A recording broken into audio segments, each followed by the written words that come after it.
पीलू चिड़िया को बचपन से ही खाना बनाने का बहुत शौक था। उसके पिताजी लोहे के औजार बनाने का काम करते थे। उसकी माँ सुंदरी उन औजारों को जंगल में बेच कर आती थी। पीलू चिड़िया उन दोनों की गोद ली हुई बेटी थी और वे लोग एक पेड़ की डाल में साथ साथ रहते थे। अरे पीलू, तूने सुबह से कुछ बनाई है कि नहीं? भूख से पेट जोर जोर से दुख रहा है। हाँ माँ, मैंने ये देखिए आज एक नई डिश बनाई है। अरे ये चावल में क्या डाल दी है तूने? ये बिरयानी है माँ, मैंने आज ही सीखी हूँ। एक बार टेस्ट करके तो देखिए। अरे पीलू बिटिया, तू खाने के अलावा कुछ और काम में भी ध्यान दिया कर। जब देखो कुछ न कुछ खाने का बनाती ही रहती है। 1-2 साल बाद तेरी शादी भी तो करनी है, कुछ घर के काम भी तो सीख ले। ओहो, अरे तू तो शर्मा गई। अच्छा चल जा, बाहर जा और भट्टी गरम कर, लोहा पीटना है। पीलू बहुत गुणवान बच्ची है, हमें उस पर गर्व है। वो कुछ न कुछ नया पकवान हमेशा बनाने की कोशिश करती है। लेकिन हम लोग इतने रईस नहीं हैं। अगर रोज रोज इतनी महंगी खाने की चीजें बनेंगी तो पैसे कैसे बचेंगे? चिंता क्यों करते हो जी? बच्ची का भाग्य है, उसके भाग्य में जो होगा वो उसे भगवान जरूर देंगे।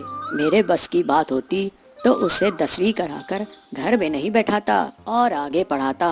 वैसे हमारी पीलू जिस घर में भी जाएगी उस घर को बहुत खुश रखेगी। बस एक अच्छा सा लड़का मिल जाए उसके लिए। अरे हम गरीब लोग हैं, गरीब पेड़ में रहते हैं, गरीब घोंसले में रहते हैं। लड़का भी तो ऐसा ही देखना पड़ेगा ना। जब भी पीलू चिड़िया की माँ की तबीयत खराब हो जाती थी तो पीलू चिड़िया पेड़ की एक डंगाल पर औजारों को बेचने बैठ जाती थी। एक दिन उसे वहाँ भोलू मिला। भोलू उससे कहता है, अरे पीलू, तुम यहाँ क्या कर रही हो? मैं ये मेरे पापा द्वारा बनाए गए औजार यहाँ पर बेच रही हूँ। ये औजार क्यों बेच रही हो? ये हमारा पेशा है भोलू। तुम तो पढ़ने में इतनी अच्छी थी, फिर ये काम क्यों कर रही हो? मेरे पिताजी ने मुझे 10वीं पढ़ा दिए, वही हमारे लिए बड़ी बात है। वैसे भी लड़कियों की उतनी पढ़ाई कहाँ होती है, यही तो हमारी समस्या है। लड़कियों को ज्यादा पढ़ाते नहीं हैं। खैर ये बताओ तुम रहती कहाँ हो? यही पास में ही हमारा घोंसला है। वैसे तुम्हें किस बात का शौक है? मुझे खाना बनाने का बहुत शौक है। अरे तो तुम आलू के पराठे, पिज्जा, बिरयानी, जो भी तुम्हें खाना बनाना आता है वो बना कर बेचो। ये औजार क्यों बना के बेच रही हो? औजार के काम से तुम ज्यादा कमाने लगोगी। पीलू चिड़िया ये सुनकर बहुत खुश हो जाती है। कुछ दिन बाद जंगल में एक तूफान आता है। पीलू चिड़िया के पिताजी उस तूफान में फंस जाते हैं और उनकी जान बाल बाल बचती है। लेकिन इस तूफान की चपेट में आने के कारण उनका आधा शरीर काम करना बंद कर देता है। उनकी पत्नी सुंदरी सोचती है कि कैसे अब आगे घर चलेगा। सुंदरी कहती है, आप चिंता मत कीजिए जी, हम आपको अच्छे डॉक्टर को दिखाएंगे। अरे लेकिन पैसा कहाँ से आएगा? पीलू की शादी भी तो करनी है। पीलू इस बात को सुनकर बहुत दुखी हुई और वो अपने पिताजी के पास आकर बोली, पिताजी आप चिंता मत कीजिए, मैं हूँ ना, मैं और मेहनत करूँगी और मैं और माँ कोई न कोई रास्ता जरूर निकाल लेंगे।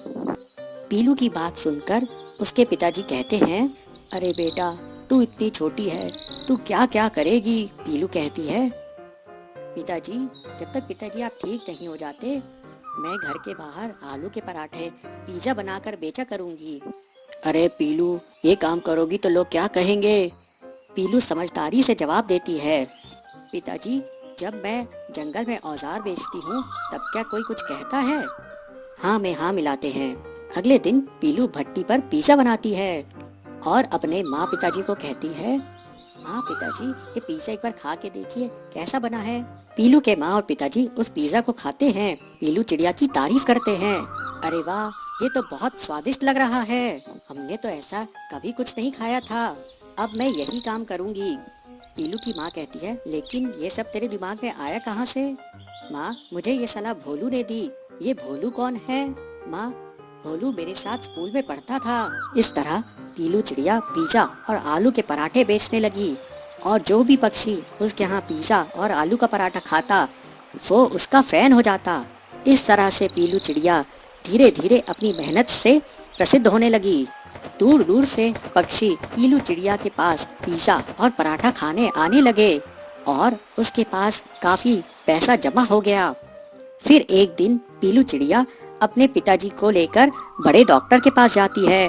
डॉक्टर कहता है, इनका इलाज तो हो जाएगा, लेकिन बहुत खर्चा आएगा, महंगी दवाइयाँ लगेंगी। कोई बात नहीं डॉक्टर जी, जितना भी पैसा लगे आप मेरे पिताजी को ठीक कर दीजिए। वाह पीलू, तेरे खाने से तो हमारी किस्मत ही बदल गई। अब तू और अब बड़ी दुकान खोल। जैसे जैसे पीलू की आमदनी बढ़ने लगी, पीलू और उसके परिवार का रहन सहन भी बदल गया। पीलू अब एक नए घोंसले में रहती थी। एक दिन भोलू उससे मिलने आता है। भोलू को पीलू का परिवार पसंद करता है और इस तरह से पीलू और भोलू की शादी हो जाती है। एक जंगल में एक हरा भरा आम का पेड़ था। आम के पेड़ पर संगीत नाम की एक कोयल रहती थी। उसने बहुत सुंदर घोंसला बनाया हुआ था, जिसमें उसके छोटे छोटे बच्चों के साथ वो रहती थी। छोटे होने के कारण वो बच्चे अभी उड़ना सीख ही रहे थे, तो संगीत उनके लिए खुद वो खाना ढूंढ कर लाकर अपनी चोंच से प्यार से खिलाती थी। एक दिन जोरों शोरों से बरसात शुरू हो गई। बिजली गरज रही है, बारिश हो रही है। तभी संगीत के बच्चों को जोर से भूख लगने लगी। माँ, भूख लगी है माँ। अरे बच्चों, मैं कुछ ना कुछ इंतजाम करती हूँ। देखते ही देखते बच्चे जोर जोर से चिल्ला के रोने लगे। एक बच्चे को देख के दूसरा बच्चा रोने लगा। माँ, मुझे भी भूख लग रही है माँ, कुछ ना कुछ तो दो ना। संगीत को बहुत चिंता हुई। अपने बच्चों को रोते हुए संगीत को नहीं देखा जा रहा था। वह उन सबको चुप कराने की कोशिश कर रही थी, किंतु बच्चे भूख से तड़प रहे थे। माँ देखो ना, कल का कुछ भी हो चलेगा, मैं खा लूंगी। इस बात से संगीत उदास होने लगी, क्योंकि घर में कुछ नहीं था। संगीत सोच में पड़ गई। अरे इतनी जोर बारिश हो रही है, मैं खाना कहाँ से लाऊंगी? मगर मैं खाना नहीं लाई तो बच्चों को भूखा शांत कैसे कर पाऊंगी? ऐसे मन में अपने हिसाब किताब लगा रही है और सोच रही है। काफी सोचने के बाद संगीत ने एक लंबी उड़ान भरी और पंडित जी के घर आ पहुंची। पंडित जी ने प्रसाद में मिले चावल, दाल, फल, सब्जी सब सूखने के लिए आंगन में रखा हुआ था। कोयल ने उसको देखा। अरे यहाँ पे तो काफी सारा भोजन है, मैं अपने बच्चों को जरूर पेट भर खिला सकती हूँ।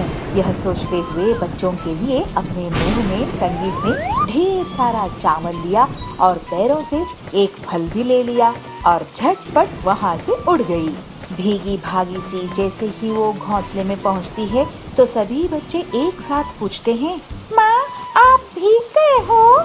माँ मुझे ना भूख नहीं है, आप बरसात में मत जाओ। बच्चों की बात सुनते हुए संगीत की आंखों में भी पानी आ जाता है और अपने पंख को झटकाते हुए बोलती है, अरे मैं माँ हूँ, मुझे कुछ नहीं होगा, आपका पेट भर जाए, इससे ज्यादा मुझे क्या चाहिए? ऐसे कहते हुए सभी बच्चों को प्यार से अपने मुंह में जो दाना लाई थी उसको खिलाती है और फल भी काट काट के वो भी देती है।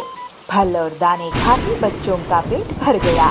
वह सब चुप हो गए और आपस में खेलने लगे। संसार में माँ की ममता का कोई जोड़ नहीं है। अपनी जान की पत्नी में डालकर भी माँ अपनी बच्चों की पेट भरती है और उसकी भलाई चाहती है। बच्चे खुश तो माँ भी खुश। ऐसे संगीत और बच्चे बहुत खुशी खुशी से बरसात का मजा लिया। एक बड़ी सी जंगल थी।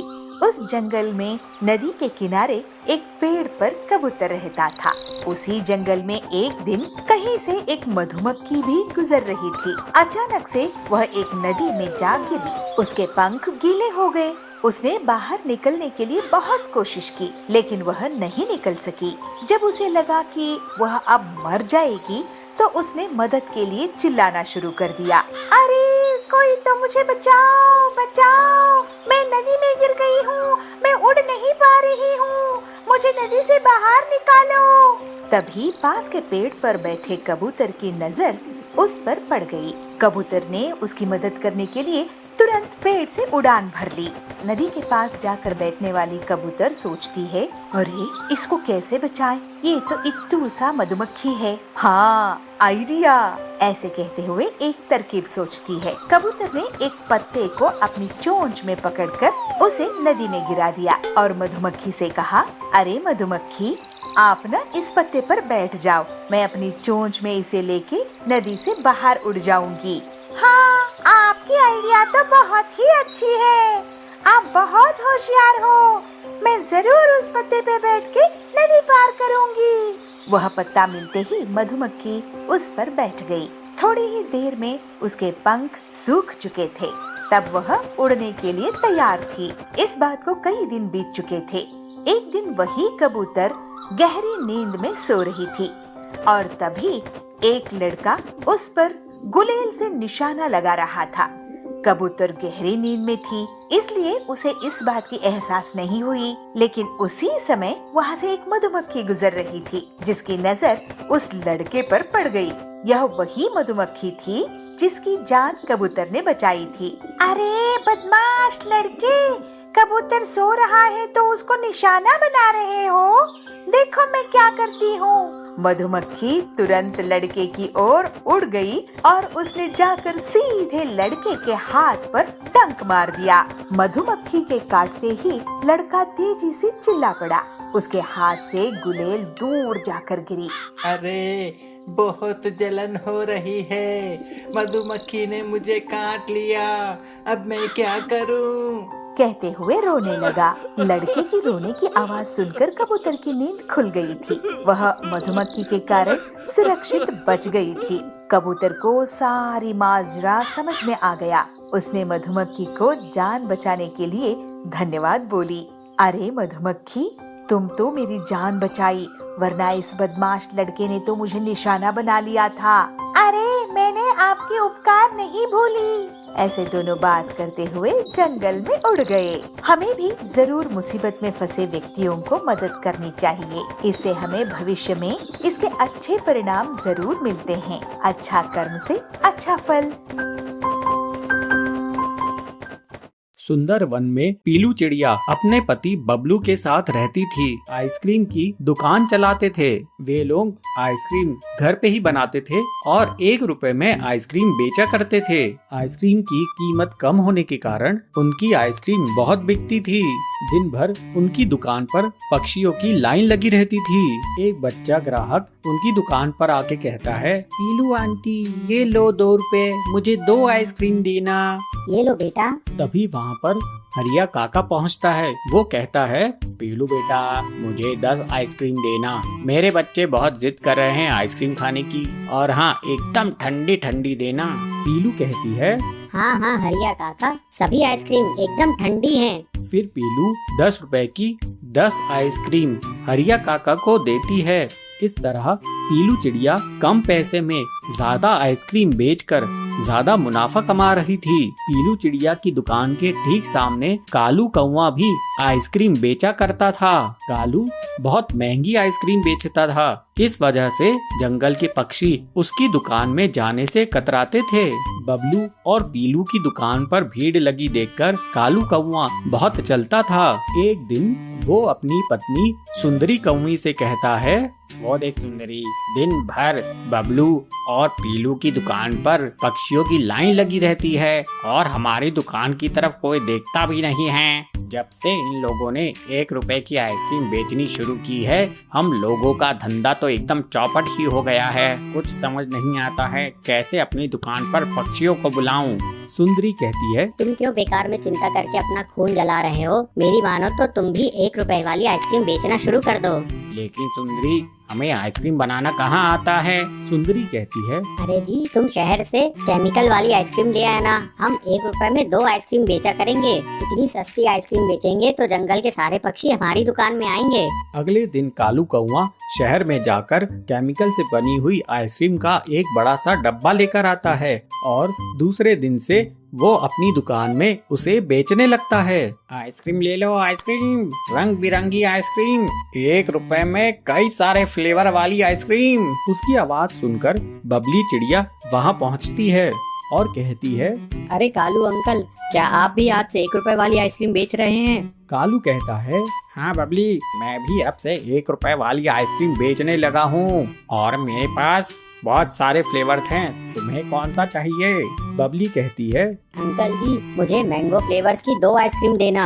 कालू कौवा बबली को मैंगो फ्लेवर की आइसक्रीम देता है। आइसक्रीम खाकर बबली कहती है, वाह अंकल, ये आइसक्रीम तो बहुत टेस्टी है, मैं अपने और दोस्तों को लेकर आती हूँ। आइसक्रीम के बहुत सारे फ्लेवर होने के कारण कालू कौवे की दुकान चलने लगती है। अब पीलू चिड़िया के सारे ग्राहक कालू के यहाँ से आइसक्रीम खरीदने लगते हैं। ये देखकर बबलू बहुत दुखी हो जाता है और उसे पीलू समझाती है, तुम चिंता क्यों करते हो, हमारी आइसक्रीम बिना केमिकल की है, देखना एक न एक दिन सारे पक्षी हमारे ही दुकान में वापस आ जाएंगे। इस तरह कुछ दिन बीत जाते हैं और कालू कौवे की केमिकल वाली आइसक्रीम खाकर लोग बीमार पड़ने लग जाते हैं। बहुत सारे पक्षी उसकी दुकान पर इकट्ठा हो जाते हैं और हंगामा करने लगते हैं। हरिया कहता है, अरे तुम अपनी आइसक्रीम में क्या मिलाते हो? हमारे बच्चे तुम्हारी आइसक्रीम खाकर बीमार पड़ने लगे हैं। आज से पहले ऐसा कभी नहीं हुआ। पीलू चिड़िया की आइसक्रीम हम खाते थे तो कोई भी बीमार नहीं पड़ता था।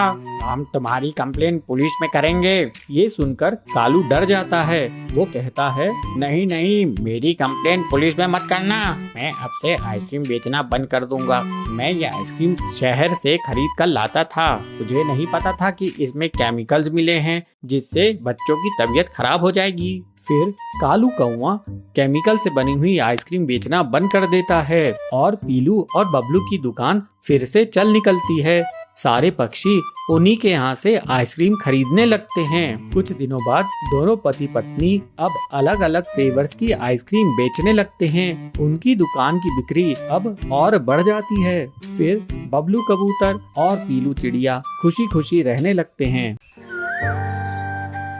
बहुत समय पहले नंदन वन में पीलू और लवली नाम की दो बहनें रहा करती थी। समय बीतने पर दोनों बहनें बड़ी हो गई और लवली की शादी एक अमीर पक्षी से होती है और पीलू की शादी एक गरीब पक्षी से होती है। शादी के कुछ महीनों बाद लवली अपनी बहन पीलू से मिलने के लिए आती है। पीलू उसको देखकर खुश हो जाती है। आओ दीदी, तुमने अपने आने की कोई खबर नहीं दी। अगर तुम बताती तो मैं बबलू को लेने के लिए भेज देती। पीलू, इसकी कोई जरूरत नहीं, मैं अपनी हवाई मोटर में आई हूँ। चल जल्दी से एसी ऑन कर, मुझे बहुत गर्मी लग रही है। पीलू कहती है, दीदी मेरे यहाँ एसी नहीं है और पंखा भी अभी नहीं चल रहा है क्योंकि सुबह से लाइट नहीं है। मैं आपको हाथ से ही हवा कर देती हूँ। पीलू, तुझे तो पता है मैं कितनी अमीर हूँ, मेरे हर कमरे में एसी लगा हुआ है।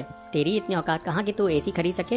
ये पैसे ले और एसी अपने घर में लगवा ले। पीलू कहती है, दीदी आप ये क्या कह रही हैं? हम लोगों को एसी की कोई जरूरत नहीं है। लवली कहती है, पीलू मैं तो सोची थी कि मैं तेरे घर 4 दिन रुकूंगी, लेकिन अब लगता है मैं एक दिन भी यहाँ नहीं रह पाऊंगी। इस गर्मी में तो मेरा दम ही घुट जाएगा। शाम को मैं अपने घर वापस लौट जाऊंगी। पीलू कहती है, जैसी तुम्हारी मर्जी दीदी। पीलू उसे खाना खिलाने के लिए किचन में लेके जाती है। चलो दीदी अब खाना खा लो। लवली किचन में देखती है कि उसे जमीन में खाना परोसा गया है तो वो कहती है, पीलू तुझे पता तो है मैं डाइनिंग टेबल में ही खाना खाती हूँ, मैं जमीन पे बैठ के खाना नहीं खाती। मेरे घर बड़ी सी डाइनिंग टेबल है, तू मेरे कभी घर आना और डाइनिंग टेबल पर खाना खा कर देखना कितना मजा आता है डाइनिंग टेबल में खाना खाने का। पीलू मुझसे तेरी हालत देखी नहीं जाती, तू कहे तो तेरे जीजा जी से बबलू जी के लिए उनके ही ऑफिस में बात करूं मैं।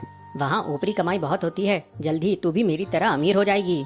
नहीं दीदी, हम लोगों के लिए ईमानदारी की 2 सूखी रोटियां ही अच्छी है, हमें ऊपरी कमाई नहीं चाहिए। पीलू की बात सुनकर लवली हैरान हो जाती है और वो थोड़ा गुस्सा हो जाती है। कहती है, पीलू मुझे तेरी यही बात अच्छी नहीं लगती, लेकिन फिर भी सोचना क्योंकि मैं तेरे भले के लिए कह रही थी। ठंडे दिमाग से सोचना, फिर मुझे बताना, मैं तेरे जीजा जी से तेरे पति के काम के लिए बात करूंगी। इतना कहकर लवली अपने हवाई मोटर में बैठकर चली जाती है। कुछ दिन ऐसे ही निकल जाते हैं और उसके बाद पीलू चिड़िया के पति का प्रमोशन हो जाता है। उसकी आमदनी बढ़ जाती है। अब पीलू को कोई भी चीज की कमी नहीं थी। कंपनी की तरफ से उन्हें एक शानदार घर भी मिलता है और एक हवाई मोटर भी मिलती है। पीलू खुशी खुशी अपना जीवन बिताने लगती है। वहीं दूसरी तरफ लवली का पति रिश्वत लेते हुए रंगे हाथों पकड़ा जाता है और गिरफ्तार हो जाता है। उनका बंगला, हवाई मोटर, एसी सब जब्त हो जाते हैं। इस बात का पता जब पीलू को चलता है तो वो अपनी बहन से मिलने के लिए जाती है। अपनी बहन से मिलकर पीलू कहती है, दीदी जीजा जी की इस हालत की जिम्मेदार कहीं ना कहीं तुम भी हो। तुमने जीजा जी को कभी भी गलत काम करने से मना नहीं किया, तुम्हारे सर पर तो अमीरी का भूत सवार था। लवली कहती है, पीलू मुझे माफ कर दे, मैं लालच में आकर सही गलत का फर्क करना भूल गई थी। तू किसी तरह मेरे पति को छुड़ाने में मेरी मदद कर। दीदी आप चिंता मत करो, मैं अपने पति से जीजा जी को छुड़वाने में मदद करूंगी। तब तक तुम मेरे घर चलो, मेरे साथ रहो। अब तो मेरे घर में एसी भी लग चुका है, तुम्हें गर्मी भी नहीं लगेगी। लवली कहती है, पीलू मजाक छोड़ो, अब मुझे गर्मी से कोई फर्क नहीं पड़ता। अब से मैं और मेरे पति ईमानदारी का जीवन जिएंगे। कुछ दिनों बाद पीलू चिड़िया के पति की मदद से लवली चिड़िया का पति जेल से रिहा हो जाता है। अब वे दोनों ईमानदारी की जिंदगी बिताने लगते हैं।